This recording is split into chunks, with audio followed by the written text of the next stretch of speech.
സമരം എന്ന പേരിൽ സംസ്ഥാനത്തെ യൂണിവേഴ്സിറ്റികളിൽ SFI നടത്തിയത് ഗുണ്ടായിസമാണ്. ആ ഗുണ്ടായിസത്തിന് സർക്കാരും പോലീസും കൂട്ടുനിന്നു. എന്തിനു വേണ്ടി ആർക്കെതിരായിട്ടാണ് ഇന്നലെ സമരം നടത്തിയത്? യൂണിവേഴ്സിറ്റികളിലേക്ക് ഇരച്ചു കയറി യൂണിവേഴ്സിറ്റികളുടെ പ്രവർത്തനം മുഴുവൻ തടസ്സപ്പെടുത്തി അവിടെ ഉള്ള ജീവനക്കാരെ പലരെയും മർദ്ദിച്ച് അവിടെ പല ആവശ്യങ്ങൾക്കും വന്ന വിദ്യാർത്ഥികളെ മർദ്ദിച്ച് മുഴുവൻ തികഞ്ഞ ഗുണ്ടായിസമായിരുന്നു. പോലീസ് അതിന് കൂട്ടുനിൽക്കുകയാണ്.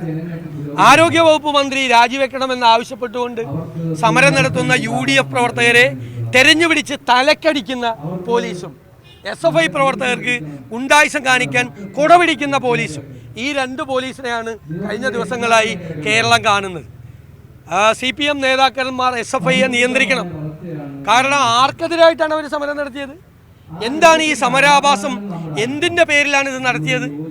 യൂണിവേഴ്സിറ്റികളിലേക്ക് ഇരച്ചു കയറി നടത്തിയ ഈ സമരം നമുക്കറിയാലോ. അക്കാഡമിക് രംഗത്ത് നടക്കുന്ന പ്രശ്നങ്ങൾ ഗുരുതരമാണ്. 13 സർവകലാശാലകളിൽ 12 സർവകലാശാലകളിൽ സ്ഥിരം VC-മാരില്ല. അവിടെ മുഴുവൻ സിൻഡിക്കേറ്റും VC-മാരും തമ്മിൽ, താൽക്കാലിക VC-മാരും തമ്മിൽ ഭയങ്കരമായ പ്രശ്നമാണ്. കുഞ്ഞുങ്ങളാണ് ഇരകളായി മാറുന്നത്.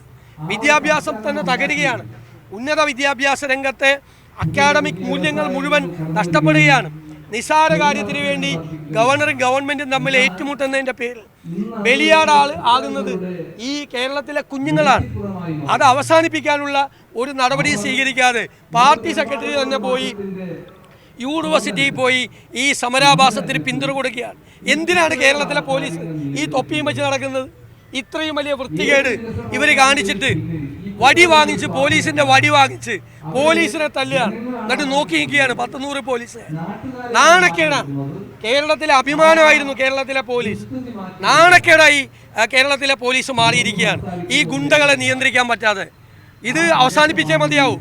കേരളത്തിലെ ഉന്നത വിദ്യാഭ്യാസ രംഗത്തെ തകർത്ത് കുഞ്ഞുങ്ങളുടെ ഭാവി തകർക്കാൻ ഞങ്ങൾ സമ്മതിക്കില്ല. ഒരു കാരണവശാലും ഇത് അനുവദിക്കാൻ പാടില്ല. ഇത് തുടരാൻ പാടില്ല.